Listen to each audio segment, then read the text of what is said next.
اعوذ باللہ من الشیطان الرجیم بسم اللہ الرحمن الرحیم رب اشرح لی صدری ویسر لی امری واحلل عقدۃ من لسانی یفقہوا قولی رب زدنی علما اللہم فقہنا فی الدین آمین یا رب العالمین۔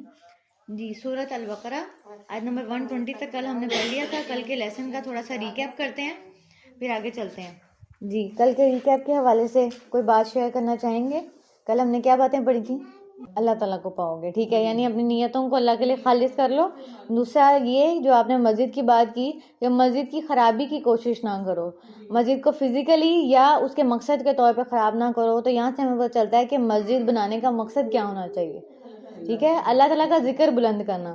مسجد کس نیت سے بنانی چاہیے؟ اللہ تعالیٰ کا ذکر بلند کرنے کے لیے۔ اگر اس میں کوئی اور، اگر آپ مسجد بنا رہے ہیں، یعنی فزیکلی کہیں اور مسجد بنی نہیں ہوئی، آپ خود اس کو بنا رہے ہیں، لیکن پیچھے نیت اللہ تعالیٰ کا ذکر بلند کرنا نہیں ہے بلکہ کچھ اور ہے، تو اس نیت کے ساتھ بھی مسجد اللہ تعالیٰ کے ہاں قابل قبول نہیں ہے۔ آپ دیکھیں نا، مدینہ میں ایک مسجد بنی تھی نا، مسجد زرار جس کو کہا جاتا ہے، تو ان کا مقصد کیا تھا کہ اوپر مسجد بنا لی اور نیچے جو ہے وہ مسلمانوں کے خلاف پلاٹنگ کرنے کے لیے جمع ہوتے تھے، اور یعنی مشاورت کرنے کے لیے، اور نبی صلی اللہ علیہ وسلم کو بلایا کہ آپ یہاں پر آ کے 2 رکعت نفل پڑھ دیں تاکہ ہماری اس مسجد کو بھی برکت مل جائے۔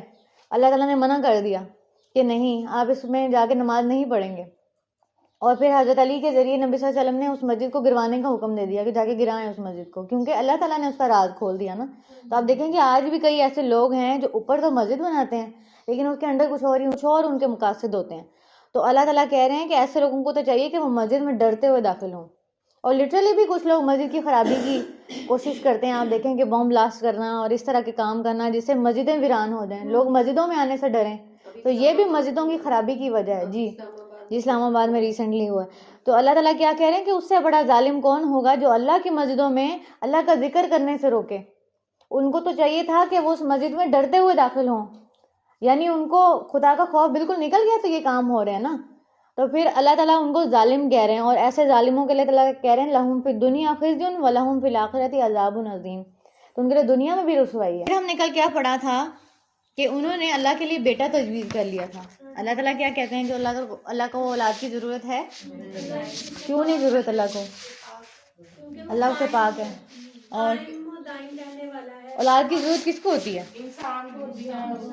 کوئی وارث ہو یا آگے جو محتاج ہوتا ہے اس کو ضرورت ہوتی ہے، جس نے چلے جانا ہوتا ہے اس کو ضرورت ہوتی ہے، جس کو پتا ہوتا ہے کہ مجھے کل کو کسی کے سہارے کی ضرورت پڑی تھی اس کو ضرورت ہوتی ہے، ٹھیک ہے۔ اللہ تعالیٰ ان سب چیزوں سے پاک ہے، اللہ تعالیٰ کے سوا جی اللہ تعالیٰ کو کسی کے سہارے کی ضرورت نہیں ہے، تو اس لیے اللہ تعالیٰ کے لیے اولاد جائز ہی نہیں ہے، ٹھیک ہے۔ بلکہ اللہ تعالیٰ کیا کہہ رہے ہیں، یہ سب تو میرے فرما بردار ہیں، جن کو بھی آپ میری اولاد بنا رہے ہیں، جیسے کہ نصارہ کس کو کہتے تھے؟ جی سب بتائیں۔ حضرت عیسیٰ علیہ السلام کو۔ اور یہود کس کو کہتے تھے کہ اللہ کا بیٹا ہے؟ حضرت عزیر علیہ السلام کو۔ اور جو مشرکین مکہ تھے وہ فرشتوں کو اللہ کی بیٹیاں بتاتے تھے، ٹھیک ہے، اس کا ذکر بھی آگے قرآن مجید میں آتا ہے۔ تو بیٹے بھی بنا دیے، بیٹیاں بھی بنا دی، اللہ تعالیٰ کہہ رہا ہے میں اس سے پاک ہوں، مجھے نہیں چاہیے۔ کل لہ قانتون، یہ سب میرے فرما بردار بندے ہیں، ٹھیک ہے، یہ میری اولادیں نہیں ہیں۔ چلیں جی آگے چلتے ہیں آج کے لیسن کی طرف۔ اعوذ باللہ من الشیطان الرجیم الذین آتیناہم الکتاب یتلونہ حق تلاوتہ اولئک یؤمنون بہ ومن یکفر بہ فاولئک ھم الخاسرون۔ وہ لوگ جن کو ہم نے کتاب دی وہ تلاوت کرتے ہیں اس کی جیسا کہ حق ہے اس کی تلاوت کا، تو یہی لوگ ایمان رکھتے ہیں اس پر، اور جو کوئی کفر کرے گا اس کا تو یہی لوگ ہیں خسارہ پانے والے۔ اب جن کو ہم نے کتاب دی، اللہ تعالیٰ کہہ رہے ہیں کہ وہ اس کی تلاوت کرتے ہیں تلاوت کے حق ادا کرنے کے ساتھ۔ ہمیں اللہ نے کتاب دی، ہم اس کی تلاوت کرتے ہیں، لیکن ہمیں اس کا حق پتہ ہے کہ اس کی تلاوت کا حق کیا ہے؟ جی کیا ہے اس کی تلاوت کا حق؟ جس طرح یہ نازل کی گئی ہے ویسے پڑھا جائے، شاباش، تجوید کے ساتھ، عربی لہجے کے ساتھ، اور سمجھ کے پڑھا جائے، ٹھیک ہے، سمجھ کے پڑھا جائے اور اس پہ عمل کیا جائے، ٹھیک ہے۔ اور ایک اور حق ہے اس کا، جب ہم نے قرآن مجید کے حقوق پہلے دن ڈسکس کیے تھے، تعارفی لیکچر جب ہمارا یہاں پہ ہوا تھا، تو قرآن کے 5 حق ہم نے ڈسکس کیے تھے۔ یہ قرآن کے 5 حق ہیں۔ نمبر 1 یہ کہ اس کو پڑھا جائے، یعنی تلاوت کی جائے اس کی۔ نمبر 2 اس کو حفظ کیا جائے، ٹھیک ہے، یہ بھی اس کا حق ہے۔ نمبر 3 اس پر غور و فکر کیا جائے، یعنی آیات جیسے ہم غور و فکر کر رہے ہیں نا آج کل، ہر آیت کے اندر کہ یہ ہم سے کیسے ریلیٹ کرتی ہے، اس میں ہمیں کیا بات سمجھ آئی، یہ غور و فکر ہے۔ نمبر 4 اس پر عمل کیا جائے، یعنی جو غور و فکر کیا، جو سمجھ آئی بات، اس پر اب عمل بھی کیا جائے. ٹھیک ہے. نمبر 5، اس کی تبلیغ کی جائے، اس کو پھیلایا جائے، یہ بھی اس کا حق ہے. ٹھیک ہے. تو قرآن کے یہ 5 حقوق ہیں ہمارے اوپر. اب ہم دیکھ لیں کہ ہم ان میں سے کتنے حقوق ادا کرتے ہیں. حق کا تلاوتی، ایک تو تلاوت کا حق ادا کرنا، یعنی اس کے جیسے الفاظ ہیں تلاوت میں ان سارے لہجوں کا، ان چیزوں کا خیال رکھنا. یہ آپ نے اب الحمدللہ شروع کیا ہے نا. تو اس کا حق ادا کرنے کے لیے آپ نے ایک انیشیٹو لیا ہے کہ اب ہم اپنی تجوید درست کریں گے تاکہ ہم اس طرح سے تلاوت کر سکیں جس طرح سے اللہ نے یہ اتاری. تو عربوں کے پاس اعراب نہیں تھے، لیکن وہ جانتے تھے کہ عربی لینگویج کو کیسے بولا جاتا ہے، کیسے پڑھا. جو پڑھے لکھے لوگ تھے. ٹھیک ہے. جو ان پڑھ لوگ تھے وہ تو سن کے یاد کرتے تھے، جسے حفظ کرنا. اسی لیے ہم کہتے ہیں کہ حفظ کرنا اس کے حق میں سے ہے. تو دوسرے حق جو ہے اس کا، انشاءاللہ رمضان میں یہ کوشش کریں کہ اس میں سے کچھ نہ کچھ حصہ حفظ بھی کریں. ٹھیک ہے. کوئی نہ کوئی چھوٹی صورت اس میں سے حفظ بھی کریں. جو آپ نے حفظ کیا ہوا ہے اس کو دہرائیں. جو اگر 4 کل آپ کو یاد ہیں اس کو کسی کو سنائیں تجوید کے ساتھ. کیا میں یہ صحیح پڑھ رہی ہوں؟ میں نماز میں تو پڑھی ہوں، کیا میں صحیح پڑھ رہی ہوں؟ 30 پارہ کی تجوید بھی ہم اسی لیے کر رہے ہیں کہ ہم آگے جا کے ان صوتوں کو تجوید کے ساتھ دہرا سکیں جو ہم نمازوں میں پڑھتے ہیں اور جو ہمیں زبانی یاد ہوتی ہیں. ٹھیک ہے. تو خود بھی کسی کو سنائیں. پھر اس کے علاوہ قرآن کا کوئی اور حصہ اگر آپ حفظ کرنا چاہتے ہیں، جیسے کچھ لوگ جو ہیں وہ رمضان میں سورۃ کہف کی پہلی 10 آیات کو حفظ کرنے کا ٹارگٹ لے لیتے ہیں. سورۃ کہف کی پہلی 10 آیات دجال سے محفوظ رکھتی ہیں، ہر طرح کے فتنے سے محفوظ رکھتی ہیں. جمعے کے جمعے نبی صلی اللہ علیہ وسلم نے سورۃ کہف کو لازمی پڑھنے کا حکم دیا. تو آپ یہ ٹارگٹ رکھ سکتے ہیں اپنے لیے. کوئی اور چھوٹی صورت اپنے لیے ٹارگٹ رکھ سکتے ہیں. سورۃ ملک رکھ سکتے ہیں کہ میں نے پورے رمضان میں یا ویسے بھی اب میں نے سورۃ ملک حفظ کرنے کی کوشش کرنی ہے. سورۃ ملک رات کے اذکار میں شامل ہے. آپ سنتے رہیں گے تو وہ چیزیں آپ کو یاد بھی ہوتی رہیں گی. تو حفظ کا ٹارگٹ رکھ لیں. ٹھیک ہے. پھر اس کے بعد غور و فکر، اور پھر عمل، اور پھر اس کے بعد اس کی تبلیغ. تو حق کا تلاوتی ہی میں اگر ہم تلاوت کر رہے ہیں تو کوشش کرنی ہے کہ ہم تلاوت کیسے کریں کہ اس کا حق ادا ہو. تلاوت ہم کر رہے ہوتے ہیں صرف ثواب کی خاطر. ٹھیک ہے. تو ثواب کے ساتھ اور بھی کچھ مقصود ہے کہ جو الفاظ آپ پڑھ رہے ہیں اس پہ غور کریں، یہ بھی اس کا حق ہے. ٹھیک ہے. اور پھر جو الفاظ آپ پڑھ رہے ہیں اس پر نیت بھی کریں عمل کرنے کی. جو ابھی ہم نے سارے حق پڑھے. اور پھر یہی جو آپ تلاوت کر رہے ہیں، یہی جو آپ قرآن پڑھ رہے ہیں، یہ آگے تبلیغ بھی کریں، یہ شیئر بھی کریں. یہ گھر جا کے اپنے گھر والوں سے شیئر کریں. اور بھی کہیں ہو سکتا ہے اپنے سٹیٹس پہ شیئر کر سکتے ہیں، کہیں اور شیئر کر سکتے ہیں. شیئر کریں تاکہ آپ کی طرف سے اس کا حق ادا ہو. ٹھیک ہے. تو اللہ تعالیٰ کہہ رہے ہیں یہی لوگ ہیں جو ایمان رکھتے ہیں، اور جو کفر کرے گا تو وہ خسارہ پانے والا ہے. یا بنی اسرائیل اذکروا نعمتی التی انعمت علیکم وانی فضلتکم علی العالمین. اے بنی اسرائیل یاد کرو میری نعمت کو، وہ جو میں نے انعام کی تھی تم پر، بے شک میں نے فضیلت دی تھی تمہیں تمام جہانوں پر. یہ آیت پہلے بھی گزر چکی ہے جگہ جگہ بار بار. تقریباً 10 رکوع ایسے آ چکے ہیں جس میں اللہ تعالیٰ بنی اسرائیل سے کیا کہہ رہے ہیں؟ یاد کرو میری نعمت کو، یاد کرو میری نعمت کو، یاد کرو میری نعمت کو. پھر ہمیں کیا چاہیے؟ ہم بھی اپنی نعمتوں کو یاد کر لیں. بنی اسرائیل کو یاد کروایا جا رہا ہے تو ہم بھی یاد کر لیں کہ اللہ تعالیٰ ہم میں کتنا زیادہ نوازتے ہیں. یاد کرو اپنی نعمت کو. اللہ تعالیٰ نے ہم پہ کیا نعمت کی، کم از کم یہاں لا کے بٹھا دیا، کم از کم قرآن پڑھنا سکھا دیا، کم از کم سمجھانا سکھا دیا، کمیونیکیٹ کرنا سکھا دیا. الحمدللہ. تو میری اس نعمت کو یاد کرو کہ میں نے تمہیں تمام جہانوں پر فضیلت دی تھی. وَاتَّقُوا يَوْمًا لَا تَجْزِي نَفْسٌ عَن نَفْسٍ شَيْئًا. اور ڈرو اس دن سے جس دن کام نہیں آئے گا کوئی نفس کسی نفس کے کچھ بھی. وَلَا يُقْبَلُ مِنْهَا عَدْلٌ وَلَا تَنْفَعُهَا شَفَاعَةٌ وَلَا هُمْ يُنصَرُونَ. اور ان سے کوئی بدلہ قبول نہیں کیا جائے گا اور نہ ہی ان کو کوئی سفارش نفع دے گی اور نہ ہی وہ مدد دیے جائیں گے. یہ آیت سیم ایز اٹ از پیچھے گزر چکی ہے. تب ہم نے عدل پہ کافی بات کی تھی، لیکن اس دفعہ میں اس کو تھوڑا سا مختلف انداز سے سمجھاؤں گی. 3 چیزیں اللہ تعالیٰ کہہ رہے ہیں کہ اگر اللہ سے نہیں ڈرو گے تو تمہیں قیامت کے دن نہیں ملیں گی. نمبر 1 یہ کہ تم سے کوئی عمل قبول نہیں کیا جائے گا. وَلَا يُقْبَلُ مِنْهَا عَدْلٌ. ان سے کوئی بدلہ قبول نہیں کیا جائے گا. نمبر 2 وَلَا تَنْفَعُهَا شَفَاعَةٌ. ان کو کوئی سفارش کام نہیں آئے گی. نمبر 3 وَلَا هُمْ يُنصَرُونَ. اور وہ مدد بھی نہیں دیے جائیں گے. تو اگر ہم چاہتے ہیں کہ قیامت کے دن ہماری مدد ہو اور ہماری سفارش لگ جائے، یعنی ہمارے لیے کوئی سفارش کرے اور ہم سے ہمارے اعمال بھی قبول کر لیے جائیں، تو ہمیں سب سے پہلا کام جو کرنا پڑے گا وہ اس آیت کا پہلا حرف ہے وَاتَّقُوا. اور ڈرو، ڈرنا پڑے گا یعنی تقویٰ. اور تقویٰ کیا ہوتا ہے؟ تقویٰ کے لیے لکھ لیں، تقویٰ ہوتا ہے اللہ کی محبت میں نیکی کے کام کرنا اور اللہ کی ناراضگی کے ڈر سے برائی کے کام چھوڑ دینا. جیسے کہ ہم اپنے والدین کے ساتھ بعض دفعہ کر رہے ہوتے ہیں نا کہ امی آ جائیں گی تو کیا کرتے ہیں, ڈر کی وجہ سے ان کی ناراضگی کا کام چھوڑ دیتے ہیں نا.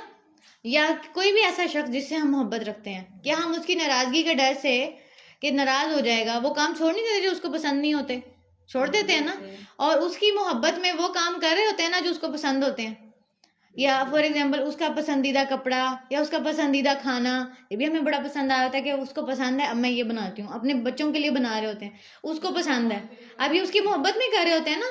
تو کسی کی محبت میں اس کے پسند کے کام کرنا اور اس کی ناراضگی کے ڈر سے ناپسندیدہ کام چھوڑ دینا, یہ تقویٰ ہوتا ہے. یعنی کہ یہ لیول ہمیں اللہ کے لیے پیدا کرنا ہے. یہ لیول ہم انسانوں کے لیے تو رکھتے ہیں, لیکن انسانوں میں بعض دفعہ ان کو خوش کرنے کی خاطر ان کے جو پسندیدہ کام ہوتے ہیں بعض دفعہ وہ اللہ کو ناراض کرنے والے ہوتے ہیں, بعض دفعہ وہ اللہ کو نہیں ناراض کرنے والے ہوتے. تو یہ آپ نے فرق رکھنا ہے کہ اگر میں کسی کی خاطر یہ کام کر رہی ہوں تو کہیں اللہ کو ناراض تو نہیں کر رہا. واتقوا, اللہ سے ڈرنا ہے, اللہ کی ناراضگی کے ڈر سے وہ کام چھوڑ دینے ہیں جو اللہ کو نہیں پسند. اب ہو سکتا ہے کہ وہ کام آپ کو بہت پسند ہو. فی نفسی عورت کو کیا پسند ہے کہ میری تعریف کی جائے, عورت کو تعریف بہت پسند ہے. کئی عورتوں میں یہ کمپلیکس پیدا ہو جاتا ہے کہ ہم پردہ کوئٹ کر رہے ہیں کیونکہ ہم تو کسی فنکشن پہ صحیح سے تیار ہی نہیں ہو پاتے. ہر فنکشن پہ تو ہمیں کور ہونا پڑتا ہے, ہر فنکشن پہ تو لڑکے آ جاتے ہیں, تو ہماری وہ جو چاہت ہے تیار ہونے کی وہ کب جا کے پوری ہوگی. ٹھیک ہے, تو آپ یہ دیکھیں کہ کیونکہ عورت ڈیمانڈ کیا کر رہی ہوتی ہے, اس کو چاہیے ہوتی ہے کہ مجھے کوئی اپریشیٹ کرے, مجھے کوئی تعریف کر کے بتائے. لیکن جب ہم اللہ کی خاطر کر رہے ہوتے ہیں تو پھر ہمیں, پرسوں بھی ہم نے کیا بات کی تھی, ہمیں پھر کسی کی تعریف اور تنقید سے فرق نہیں پڑا ہوتا. جب ہم اللہ کی خاطر کر رہے ہوتے ہیں تو واتقوا کیا ہے کہ اللہ کی ناراضگی کے ڈر سے وہ کام چھوڑ دینا جو اللہ کو پسند نہیں ہے. ہو سکتا ہے مجھے وہ بہت پسند ہو یا کسی اور کو بہت پسند ہو, کسی میرے پیارے کو بہت پسند ہو, اور اللہ کی محبت میں وہ کام کرنا جو اللہ کو پسند ہے. ہو سکتا ہے کہ میرے نفس پہ وہ بوجھل ہوں, جیسے صبح اٹھ کے نماز پڑھنا, وقت پہ نماز پڑھنا, یا پھر میرے نفس پہ بھاری ہے روزہ رکھنا, لیکن اللہ کا حکم ہے, اللہ کو پسند ہے. ٹھیک ہے, تو اللہ کو خوش کرنے کی خاطر اللہ کی رضا کے کام کرنا, اور وہ اگر آپ کے نفس پہ بھاری ہیں تو اپنے نفس کو روک لینا وہاں پہ, یہ تقویٰ ہے. تو اگر تقویٰ کریں گے, وہ جو ایک چھوٹی سی بات آپ سمجھ لیں کہ اللہ کو خوش کرنے والے کام اور اللہ کو ناراض کرنے والے کام, یہ دونوں کاموں میں آپ نے ڈفرینس کرنا ہے انشاءاللہ. تو اب یہ تقویٰ جب اچیو ہو جائے گا تو پھر ہمیں 3 چیزیں مل جائیں گی, ہمارے اعمال کی قبولیت اور قیامت کے دن سفارش اور مدد. ٹھیک ہے, جو ہم چاہتے ہیں. اب یہ تینوں چیزیں دیکھیں, پیچھے بنی اسرائیل کی بات ہوئی ہے اس سے پچھلی آیت میں, انہوں نے یہ تینوں کام نہیں کیے تھے. انہوں نے تقویٰ نہیں کیا تھا, وہ اللہ سے نہیں ڈرے تھے, ان پہ نعمتیں بہت ہوئی تھیں لیکن انہوں نے تقویٰ نہیں کیا تھا. اب ہم نے اپنے آپ کو چیک کرنا ہے, اور اس کے فوراً بعد ابراہیم علیہ السلام کی مثال اللہ تعالیٰ لے آتے ہیں. تو آپ دیکھیں کہ ابراہیم علیہ السلام کے اندر یہ ساری qualities as it is transfer ہوتی ہیں. ہمیں درمیان میں رکھ کے کیا بتا دیا گیا ہے کہ تم نے بنی اسرائیل والے کام کرنے ہیں یا ابراہیم علیہ السلام والے, بتا دو. انہوں نے تقویٰ نہیں کیا, ان پہ بڑی نعمتیں آئیں, اور نہیں ڈرے اللہ سے, انہوں نے نافرمانی ہی کی. اور ادھر ابراہیم علیہ السلام کو دیکھ لو, وَإِذِ ابْتَلَىٰ إِبْرَاهِيمَ رَبُّهُ بِكَلِمَاتٍ فَأَتَمَّهُنَّ, اور جب آزمایا ابراہیم کو اس کے رب نے چند کلمات کے ساتھ تو اس نے ان کو پورا کر دیا. جس آزمائش میں اللہ نے ڈالا اس آزمائش میں پورے اترے, جس امتحان میں اللہ نے ڈالا اس میں پورے اترے. جہاں اللہ نے کہا کہ میں ایسے راضی ہوں, انہوں نے کہا ایسے راضی ہیں, میں بھی ایسے راضی ہوں. اللہ تعالیٰ ایسے ناراض ہیں, ٹھیک ہے میں یہ کام نہیں کرتا. آپ دیکھیں نا کہ اپنے والد کے سامنے ڈٹ کے کیوں کھڑے ہو گئے. والد کیا کہتا تھا, میرے ساتھ بت بناؤ, اور وہ کہتے تھے نہیں میں ان کو کیوں بناؤں. آپ کی سمجھ کو کیا ہو گیا ابا جی, آپ اپنے ہاتھوں سے بناتے ہیں تو ہاتھوں سے بنا کے ان کے آگے کیوں جھکتے ہیں. خود تو آپ اپنے ہاتھوں سے ان کی مٹی جوڑتے ہیں اور سارا کچھ کرتے ہیں, تو میرے سمجھ میں یہ بات نہیں آتی کہ آپ اس کو جوڑ کے پھر خود ہی اس کے آگے جھک جاتے ہیں. ٹھیک ہے, اور وہاں پہ ان کے ابا نے کیا کیا, پھر پہلے تو ان کو کہا کہ تم نکل جاؤ یہاں سے, گھر سے نکال دیا. پھر اس کے بعد جب انہوں نے بڑے معبد میں جا کے وہ بتوں کو توڑا, آپ لوگ کیونکہ پیچھے سے تھوڑی سی ہسٹری جانتے ہوں گے لیکن یہ ساری آیات آگے آنے والی ہیں, میں ابھی صرف آپ کو آزمائش ان کی یاد کروا رہی ہوں. تو انہوں نے بڑے معبد میں جا کر بڑے بت کو توڑا, تو سب نے کیا فیصلہ کیا اس کو اب جلا دینا ہے. اور اتنی بڑی آگ تیار کی گئی کہ جس کے اوپر سے کوئی پرندہ بھی گزرتا تھا تو وہ جل جاتا تھا. اور اتنی بڑی آگ تیار کر کے ابراہیم کو اس میں ڈالا. تو ابراہیم نے کیا جزا فضا کی کہ یار اب کیسا امتحان لے لیا تو نے مجھ سے, میں تو تیری ہی عبادت کرتا ہوں. لیکن ہم کمزور ہیں. ہم کیا کرتے ہیں, ہم فوراً عورتیں زیادہ تر کیا کرنے لگ جاتے ہیں, واویلا, شکوے, شکایتیں, مجھ سے کیوں امتحان لے لیا, یہ میری اولاد کو کیوں میرے سے دور کر دیا اللہ. خاص طور پہ عورتیں زیادہ محبت جس چیز سے ہوتی ہے میں اس کی طرف لے کے جا رہی ہوں کہ بعض لوگوں کی اولاد فوت ہو جاتی ہے تو مجھ سے کیوں یہ امتحان لیا, میرے ساتھ ہی ایسے ہونا تھا, سارے امتحان میرے لیے ہی ہیں. ٹھیک ہے, لیکن ابراہیم علیہ السلام نے ایسے نہیں کہا کہ سارے امتحان میرے لیے ہی ہیں. ابراہیم علیہ السلام کو اللہ نے جس آزمائش میں ڈالا نکل گئی, یعنی کہ وہ آگ کو ٹھنڈا کر دیا اللہ تعالیٰ نے. یا نارو کونی بردن و سلام علی ابراہیم, ابراہیم پہ آگ ٹھنڈی ہو گئی. وہاں سے نکلے, اب وہاں سے نکلے ہیں بیوی کو لے کے, اب اولاد کوئی نہیں ہے, کتنے سال گزر جاتے ہیں بے اولادی میں. پھر دوسری بیوی آتی ہے, پھر اسے اللہ اولاد دیتے ہیں, پھر اس اولاد کو کہتے ہیں ادھر صحرا میں چھوڑو جا کے. پھر صحرا میں چھوڑ کے آتے ہیں اللہ کے حکم سے اور دعا کر کے آتے ہیں, ابھی آج آگے ذکر آئے گا, وہاں پہ دعا کر کے آتے ہیں.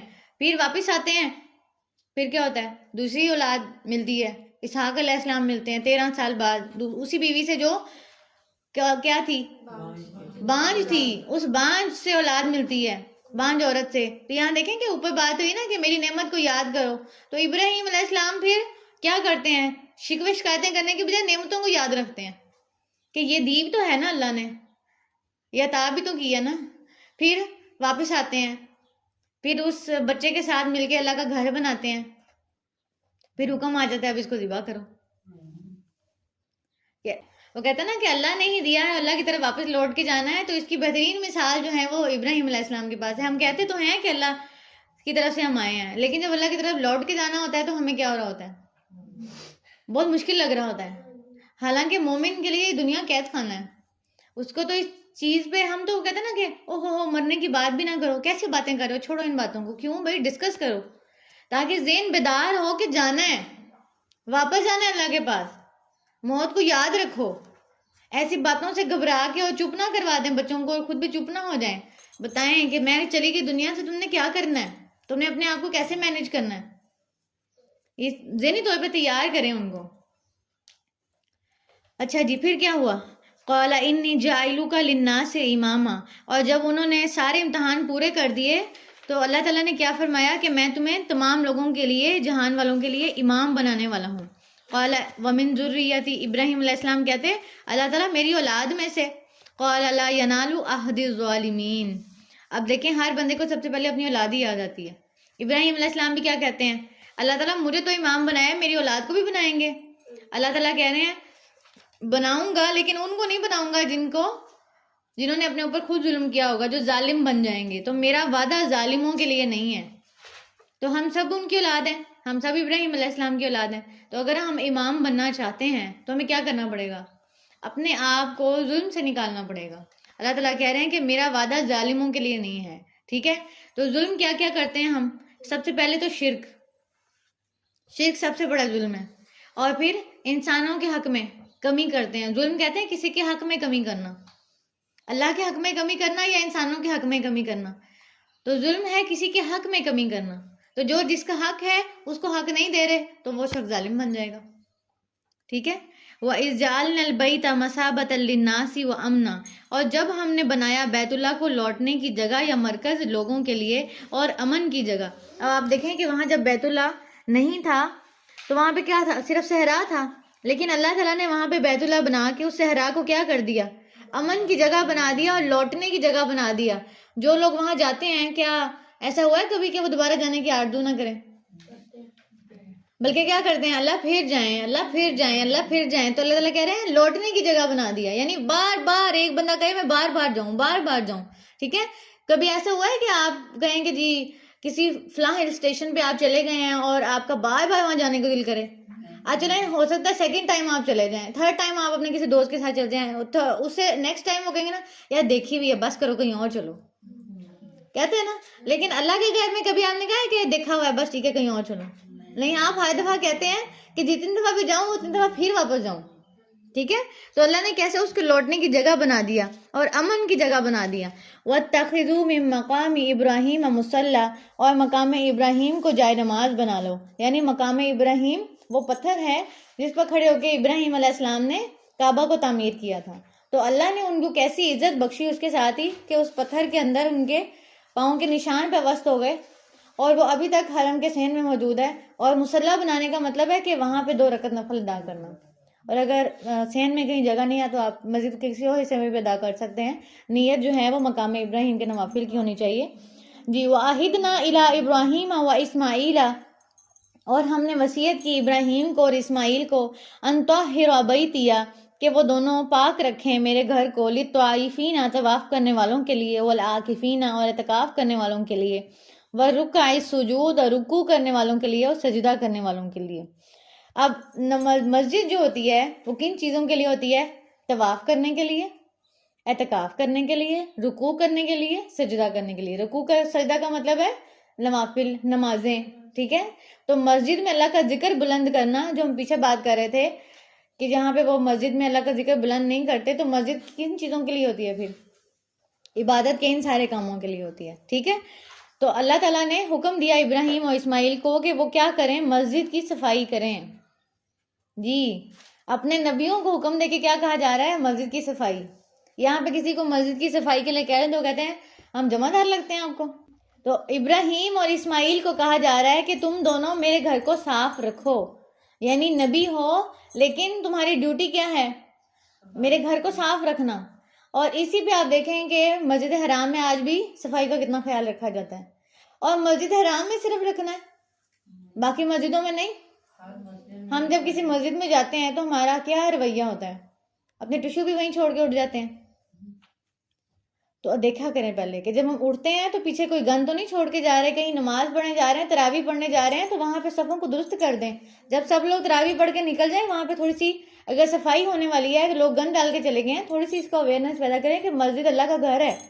جیسے اپنے گھر کی صفائی کا خیال رکھتے ہیں نا ہم، یہ کارپٹ بھی صاف کر لیں اور جھالا بھی کوئی لگا ہو اور ہر چیز صاف ستھری ہو، دیواروں کی بھی اور دروازوں کی بھی ڈسٹنگ کروا دیں. تو جب کسی مسجد میں جائیں تو اس کی بھی صفائی کا خیال رکھیں کہ وہ بھی صاف ستھری ہو. تو یہاں پہ نبی کو کہا جا رہا ہے کہ تم دونوں صاف رکھو میرے گھر کو. اور آپ کو پتا ہے کہ نبی صلی اللہ علیہ وسلم کے دور میں مدینہ میں مسجد نبی کی صفائی کرنے والی ایک کالی عورت، حبشی کالی عورت، جس کا کوئی نام نشان نہیں تھا، جس کو کوئی بہت زیادہ یاد نہیں کرتا تھا، نہ کوئی اس کے بہت بڑے بڑے اعمال تھے. وہ صرف کیا کرتی تھی؟ مسجد کی صفائی، مسجد نبی کی صفائی کیا کرتی تھی. اور نبی صلی اللہ علیہ وسلم نے ایک دن اس کو نہیں پایا مسجد میں، تو پوچھا کہ وہ کہاں ہے؟ تو انہوں نے کہا وہ تو فوت ہو گئی تھی، اس کو ہم جنازہ ہو گیا، دفنا ہے. تو نبی صلی اللہ علیہ وسلم نے فرمایا کہ تم نے مجھے کیوں نہیں بتایا؟ پھر اسپیشل اس کی قبر پہ گئے اور وہاں جا کے اس کا نماز جنازہ پڑھ کے آئے. کیا عمل تھا؟ اس نے کیا عمل کیا تھا؟ مسجد کی صفائی، اللہ کی خاطر، اللہ کے گھر کی صفائی. تو یہ اللہ کے گھر کی صفائی کوئی عام کام نہیں ہے. نبی صلی اللہ علیہ وسلم خاص جا کے اس کے لیے نماز جنازہ پڑھ کے آئے، دعا کر کے آئے ہیں اس کے لیے. تو اس بات کا خاص خیال رکھیں کہ جب بھی ہم بھی کسی مسجد میں جائیں، حرم میں جائیں یا کسی مسجد میں جائیں رمضان میں، اس کے علاوہ اس کی صفائی کا خاص خیال رکھیں.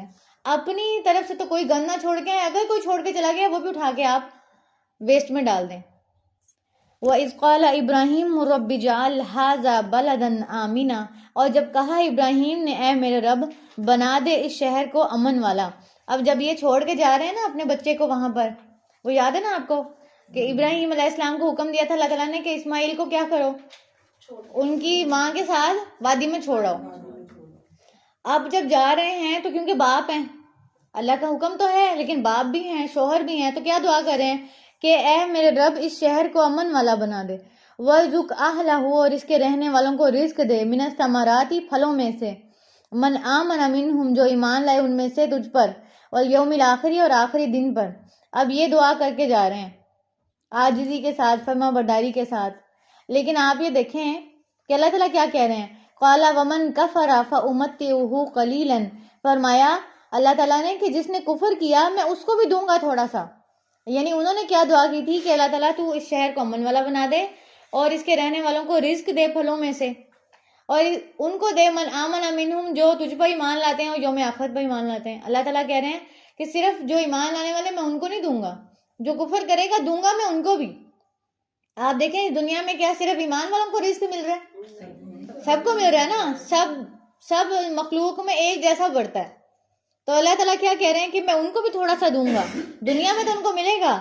ثم اضطرہ الی عذاب النار، پھر میں مجبور کر دوں گا ان کو طرف آگ کے عذاب کے. یعنی پھر دنیا میں تو مل جائے گا لیکن آخرت میں حصہ نہیں ہوگا. اور اگر اس آیت کے پہلے حصے کی طرف بات کریں تو ابراہیم علیہ السلام کی دعا کیسے قبول ہوئی؟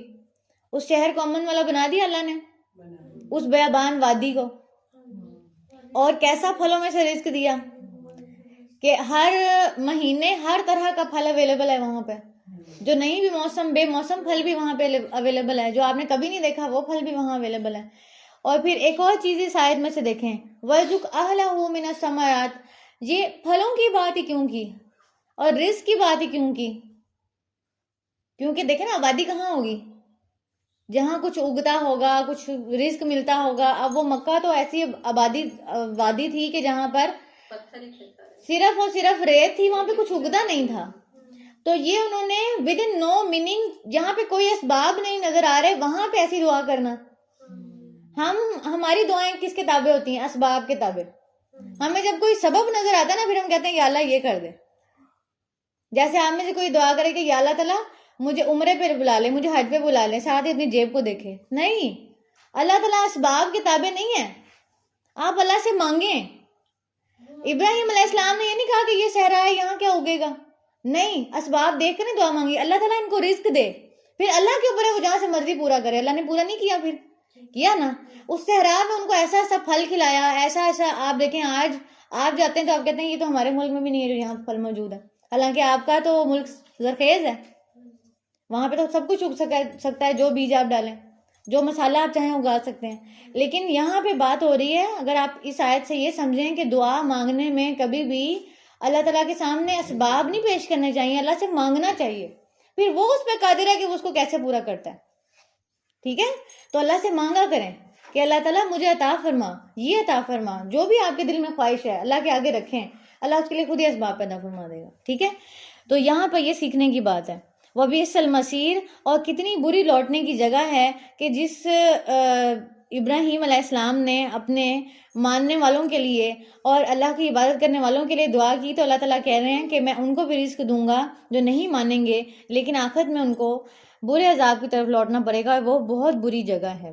وَإِذْ يَرْفَعُ إِبْرَاهِيمُ الْقَوَاعِدَ مِنَ الْبَيْتِ وَإِسْمَاعِيلُ. اب ایک نیا واقعے کی بات ہو رہی ہے کہ اب کیا ہوا جب بلند کر رہے تھے ابراہیم بنیادیں بیت اللہ کی اور اسماعیل علیہ السلام، اور کیا کہتے جا رہے تھے ساتھ ساتھ، ربنا تقبل منا انک انت السمیع العلیم، اے ہمارے رب تو قبول فرما ہم سے، بے شک تو ہی خوب سننے والا خوب جاننے والا ہے.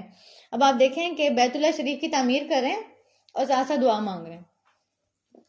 کیا ان کی نیت میں کوئی کھوٹ تھا؟ پھر بھی وہ کیا کہہ رہے ہیں، ہم سے قبول کر لے اللہ تعالیٰ، ہم سے قبول کر لے. تو جب ہم بھی کوئی نیک عمل کریں تو اس کے لیے اللہ تعالیٰ سے دعا مانگیں اللہ تعالیٰ اس کو قبول کر لے. ہماری نیت میں اگر کوئی چیز شامل ہو جائے گی بعد میں، ہمیں نہیں پتا کہ وہ چیز اس لیول کی ہو رہی ہے یا نہیں ہو رہی، وہ نیکی کا کام اس لیول کا ہو رہا ہے یا نہیں ہو رہا، میرے بولنے میں کتنی غلطیاں ہیں، میرے سمجھانے میں کتنی چیزیں جو میں مس کر کے جا رہی ہوں، لیکن اللہ تعالیٰ تو قبول فرما جتنا مجھ سے ہو رہا ہے.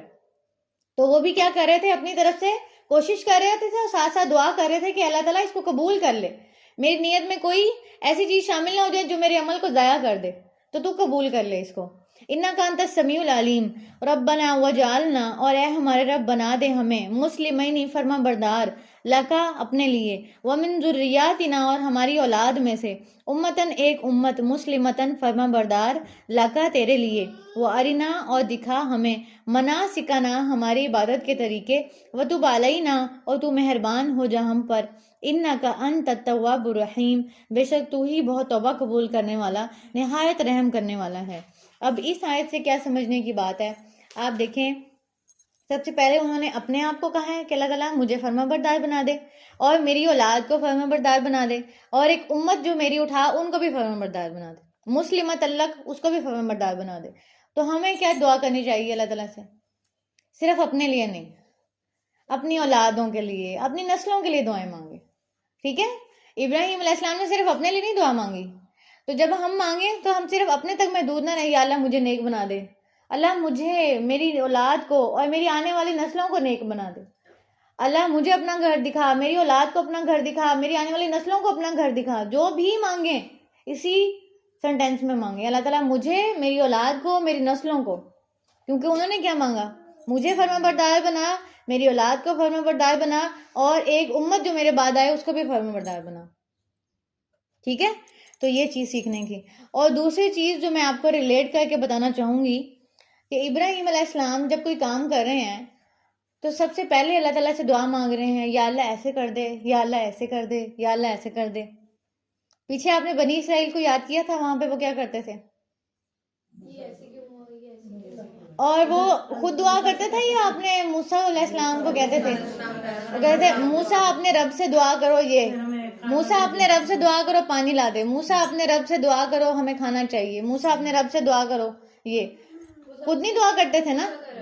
ابراہیم علیہ السلام کو اب کیا دیکھ رہے ہیں، تو اپنا کنیکشن ہونا چاہیے اللہ تعالیٰ کے ساتھ. ہمیشہ دوسروں کی طرف نہیں دعاؤں کو لے کے چلنا چاہیے کہ کوئی میرے اوپر دم کر دے اور کوئی مجھے جو ہے وہ دعا سکھا دے اور کوئی میرے لیے دعا کر دے. اپنے لیے خود بھی کچھ کریں. اللہ تعالیٰ سے وہ خود مانگ رہے ہیں، اپنا کنیکشن ان کا خود ہے. اے اللہ یہ کر دے، اے اللہ اس شہر کو امن والا بنا دے، اے اللہ یہاں پہ رزق فراہم کر، اے اللہ مجھے نیک بنا دے، مجھ سے قبول کر لے، میری اولاد کو فرما بردار بنا دے. خود سے، خود کا کنیکشن ہے اللہ تعالیٰ کے ساتھ. وہ ارنا مناسکنا وتب علینا، اور تو دکھا ہمیں ہماری عبادت کے طریقے. تو یہ عبادت کے طریقے دکھانے کی کیوں انہوں نے بات کی ہے، کیونکہ بعض دفعہ سننے سے وہ چیز سمجھ نہیں آتی جو دیکھنے سے آتی ہے. اور نبی صلی اللہ علیہ وسلم کو بھی حضرت جبرائیل علیہ السلام نے آ کے نماز کا طریقہ سکھایا، پڑھ کے سکھایا، ویڈیو ڈیمونسٹریشن. ٹھیک ہے، سامنے ایک چیز سامنے کی جائے تو وہ زیادہ بہتر ہوتی ہے. جیسے وضو کے طریقے میں آپ میں سے اگر کسی نے پہلے کبھی وضو نہ کیا ہوتا ہے، میں آپ کو کہتی کہ پہلے یہ ہاتھ دھونا ہے، پھر آپ نے کلی کرنی ہے، پھر آپ نے کہتے ہیں ہاتھ کو یہاں سے تک دھونا ہے یا یہاں تک دھونا ہے یا یہاں تک دھونا ہے، کہاں تک دھونا ہے. ٹھیک ہے، تو جب کسی کے سامنے کوئی کام کیا جاتا ہے تو زیادہ بہتر طریقے سے سمجھ آتا ہے بجائے کہ بہت زیادہ بولنے کے. تو وہ آرینا مناسکنا اس لیے انہوں نے کہا ربنا وبعث فیہم رسولا، اور اے ہمارے رب تو مبعوث فرما ان میں ایک رسول، منہم انہی میں سے، یتلو علیہم آیاتک کہ وہ تلاوت کرے ان پر تیری آیات کو، وَيُعَلِّمُهُمُ الْكِتَابَ اور تعلیم دے انہیں کتاب کی، والحکمت اور حکمت کی، وَيُزَكِّيهِمْ اور تزکیہ کرے ان کا، اِنَّكَ أَنْتَ الْعَزِيزُ الْحَكِيمُ اور بے شک تو ہی بہت زبردست خوب حکمت والا ہے. اب یہ جو رسول کی بات ہو رہی ہے نا، یہ ابراہیم علیہ السلام دعا کر رہے ہیں کتنے ہزار سال پہلے، اور ابراہیم علیہ السلام کی دعا قبول ہو رہی ہے جا کے نبی صلی اللہ علیہ وسلم کی شکل میں. مکہ میں تعمیر کر رہے ہیں نا، اللہ کا گھر تعمیر کر رہے ہیں، ساتھ ساتھ دعائیں کر رہے ہیں. اس کا مطلب ہے کہ نیک کام کرتے ہوئے آپ کو دعا کرنی چاہیے بہت زیادہ. قبولیت کے بھی کچھ اوقات ہوتے ہیں. ٹھیک ہے، تو وہ عبادت کر رہے ہیں، ساتھ ساتھ اللہ کا گھر بنا رہے ہیں، نیکی کا کام کر رہے ہیں، ساتھ ساتھ دعائیں مانگ رہے ہیں. تو جب آپ بھی کوئی نیکی کا کام کر رہے ہو تو ساتھ ساتھ دعائیں مانگا کریں. ٹھیک ہے، کوئی بھی آپ نیکی کا کام روزے کی حالت میں ہے، افطار کا ٹائم ہونے والا ہے، دعاؤں کی قبولیت کا وقت ہے، ساتھ ساتھ کام کرتے جائیں، ساتھ ساتھ افطاری بناتے جائیں، ساتھ ساتھ زبان سے کیا کریں، دعائیں کرتے جائیں. اس ٹائم پہ شیطان کیا کر رہا ہوتا ہے، بہت زیادہ ہائپر، ابھی تک یہ نہیں کیا، ابھی تک وہ نہیں کیا، ابھی تک یہ نہیں ہوا. ہائپر نہ ہو، دعائیں کرتے جائیں. ٹھیک ہے، کوئی نہ کوئی دعا اپنے لیے، اپنے بچوں کے لیے، استغفار، کوئی چیز آپ کرنا چاہیں. تو ابراہیم علیہ السلام بھی کیا کر رہے ہیں، ساتھ ساتھ کعبہ کی تعمیر کرتے جا رہے ہیں، ساتھ ساتھ دعائیں مانگتے جا رہے ہیں. اب یہ جو انہوں نے دعا مانگی رسول کی، یہ رسول نبی صلی اللہ علیہ وسلم کی شکل میں مکہ میں آیا، لیکن کتنے سال بعد، کتنے ہزار سال بعد. ہم کیا کہتے ہیں ہماری دعائیں کب قبول ہوں، آج مانگی شام تک دعا قبول ہونی چاہیے. ٹھیک ہے، ایسے نہیں ہوتا، ہر دعا کی قبولیت کا ایک وقت ہوتا ہے. ٹھیک ہے، تو جب آپ دعا مانگیں تو یہ نہ دیکھیں کہ قبول نہیں ہو رہی. بچے تو چلے ایسے کہتے ہیں نا، بچے ہوتے ہیں وہ کہتے ہیں میں نے دعا مانگی سے اللہ تعالیٰ سے ابھی تک پوری نہیں ہوئی. تو ہم تو بچے نہیں ہیں نا، تو یہ تو بچپنا ہوگا کہ اگر ہم جلد بازی لگائیں اللہ تعالیٰ کے ساتھ. اور نبی صلی اللہ علیہ وسلم نے فرمایا کہ دعا اس وقت تک قبول ہوتی رہتی ہے جب تک انسان اس میں جلد بازی نہیں دکھاتا، اور یہ نہیں کہتا کہ میں نے تو اتنی دعا مانگی اور دعا تو قبول ہی نہیں ہوئی. تو دعا کی قبولیت میں ہمارے الفاظ ہی رکاوٹ بن جاتے ہیں. جب ہم کہتے ہیں کہ میں نے تو اتنا مانگا پھر بھی قبول نہیں ہوا، تو مانگتے رہنا چاہیے، اس چیز کو سکپ نہیں کرنا چاہیے. اگر آپ اس مانگ میں سچے ہیں، اگر آپ اس طلب میں سچے ہیں، آپ کو واقعی چاہیے، تو پھر اس کو مانگتے رہیں. کبھی بھی اس چیز کے لیے وہ نہ ہوں کہ اب کیسے ہو سکتا ہے، وہی نا اسباب کی طرف نہ جائیں کہ اب تو میں بوڑھی ہو گئی ہوں، اب تو ایسے ہو گیا ہے، اب کیسے ہو سکتا ہے. کیا اللہ تعالیٰ نے بوڑھی حضرت سارہ کو اولاد نہیں دی نا؟ آپ آج کل بھی ایسے معجزے دیکھتے ہیں. تو جب یہ دیکھتے ہیں تو پھر کیوں اسباب کے پیچھے جاتے ہیں؟ تو اللہ سے مانگیں، اگر آپ کو اسباب نہیں بھی نظر آ رہے تو وہ پوری کرنے والا ہے. ٹھیک ہے. تو یہاں پہ کیا ہوا کہ ان کو نبی صلی اللہ علیہ وسلم کی شکل میں ان کی یہ دعا قبول ہوئی کہ انہوں نے اللہ تعالیٰ نے کیسا رسول بھیجا؟ نمبر 1 کہ وہ تلاوت کرے ان کے اوپر، نمبر 2 وہ ان کو کتاب کی تعلیم سکھائے، نمبر 3 ان کا تزکیہ کرے. وَيُعَلِّمُهُمُ الْكِتَابَ وَالْحِكْمَةَ وَيُزَكِّيهِمْ. تو نبی کے یا کسی بھی معلم القرآن کے یا کسی بھی قرآن پڑھانے والے کے 3 کام ہوتے ہیں. نمبر 1 یتلو علیہم آیاتک، وہ آیات کی تلاوت کر کے سنائے، آیات کو پڑھ کے بتائے. وَيُعَلِّمُهُمُ الْكِتَابَ وَالْحِكْمَةَ، اور ان کو اس کی تعلیم بھی دے، نہ صرف کتاب کی تعلیم دے بلکہ اس سے حکمت بھی سکھائے، اسے سوچنا بھی سکھائے. وَيُزَكِّيهِمْ، اور اس سے ان کا تزکیہ بھی کرے. تزکیہ ہوتا ہے کہ اس کے اوپر غور کر کے اپنے آپ کو پاک کرنا کہ میرے اندر یہ خرابی ہے تو میں اس کو دور کر لوں، یا میرے اندر یہ اچھائی آنے والی ہے تو اس کو میں قبول کر لوں. تو یہی کام ہم اب بھی کر رہے ہیں نا، ہم ساتھ ساتھ آیات کی تلاوت کر رہے ہیں، ساتھ ساتھ تعلیم مل رہی ہے، اور ساتھ ساتھ اپنا تزکیہ بھی کر رہے ہیں. ٹھیک ہے. اِنَّکَ أَنْتَ الْعَزِیزُ الْحَکِیم، بے شک تو زبردست اور حکمت والا ہے. تو یہ جس رسول کی بات تھی وہ نبی صلی اللہ علیہ وسلم کی شکل میں ہمیں ملے. تو سب سے پہلے جو معلم القرآن تھے وہ نبی صلی اللہ علیہ وسلم تھے. سب سے پہلے جنہوں نے ہمیں پڑھایا وہ نبی صلی اللہ علیہ وسلم تھے. اور سب سے پہلے ہونے کی وجہ سے دنیا میں جو بھی پڑھا رہا ہے، جہاں بھی پڑھا رہا ہے، ان کو اجر جا رہا ہے. تو کسی بھی نیکی میں حصہ ڈالنے سے رکے نہیں. آپ کہیں پہ بھی حصہ ڈال دیں گے نا، کسی بھی اچھے کام میں، نیکی میں حصہ ڈال دیں گے تو وہ جب تک وہ کام چلتا رہے گا آپ کو اس کا اجر ملتا رہے گا. ٹھیک ہے.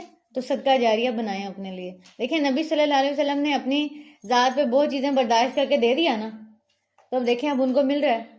کوئی بھی قرآن پڑھ رہا ہے، پڑھا رہا ہے، سب سے پہلے پڑھانے والے کو اس کا اجر جا رہا ہے. تو سب سے پہلے پڑھانے والے کون تھے؟ نبی صلی اللہ علیہ وسلم تھے. تو ان کے درجے، ان کے رینک اس طرح سے بھی بڑھ رہے ہیں. ٹھیک ہے.